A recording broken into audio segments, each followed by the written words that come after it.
German industrial manufacturing giant Siemens stock's been faltering recently as European political risks and disappointing industrial production has been taking a toll. The price of the company's shares was off more than 0.4 of a point Monday and has plunged close to 22% from its recent peak in late April.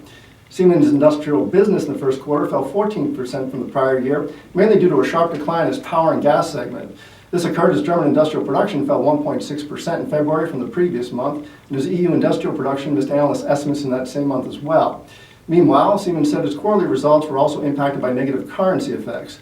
Slower growth prospects in Europe have generally spurred market participants to look to the European Central Bank to help stimulate the economy. And in terms of currency, analysts at Markets Now note that while expectations of future monetary policy tightening is one reason to buy the euro, there's a significant risk that the ECB reverses course if Eurozone data continues to worsen. They note that all in all, the bull case for further euro strength is hanging by a thread. With economic growth decelerating, quantitative factors pointing to a more neutral outlook, and elevated positioning in the speculator community, monetary policy remains the sole driver behind the euro.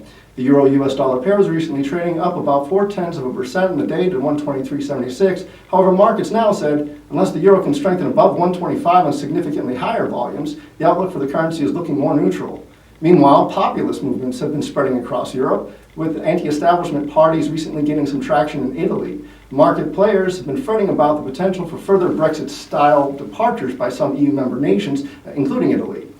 In addition to a weaker euro, uncertainties over the direction of the ECB, and slowing domestic and European industrial production, the political changes are also posing another headwind for Siemens. The company said it sees a mixed picture in its market environment this year, including geopolitical uncertainties that may restrict investment sentiment.